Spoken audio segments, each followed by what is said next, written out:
another Dazza's War on Everything. This week I'll be standing in for the team for Chase's War on Everything, whom the ABC have suspended for 2 weeks following public outcry over a controversial take on the charity Make-A-Wish Foundation. The Chaser team put forward the Make a Realistic Wish Foundation to ensure that the final hopes and dreams of terminally ill children, like going to Disneyland or meeting Zac Efron, were well and truly shat on. But apparently public opinion doesn't condone, and I quote, helping thousands of kids to lower their extravagance and selfishness in the face of death, unquote. So as much as I'd have loved to have picked up where the Chaser team left off, the thought of incurring the wrath of hordes of little bald people shooting radiation from their eyes doesn't sit too well. Instead, we'll be examining what happens when young people get their 15 seconds of fame. Initial case in point is Claire the King's Cross Bogan, who recently gave this riveting eyewitness report to Channel 9 after a shooting outside a King's Cross nightclub. And the fatter wog said to the skinnier wog, "Oi, Brute, you slept with my cousin, eh?" And the other one said, "Nah, man, I didn't for shit, eh?" The other one goes, "I will call them my fully sick boys," and then they pulled out a gun and just went, boom. The funny thing about giving an eyewitness report is that it usually requires you to have been an eyewitness. That's right, folks, Claire later admitted that she never actually saw the shooting.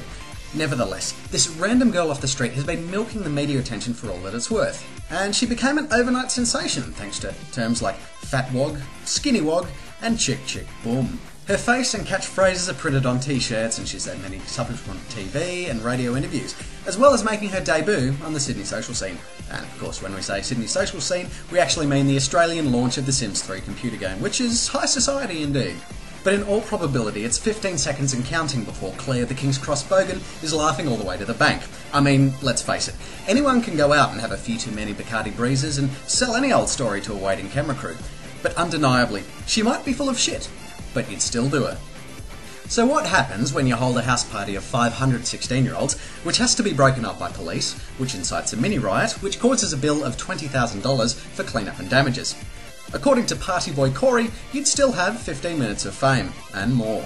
But the only thing that stuck out more than his big yellow sunglasses was the fact that he was an unapologetic little shit, becoming an overnight sensation by lambasting the trashy current affairs programs that were all over the story like a fat kid on cake.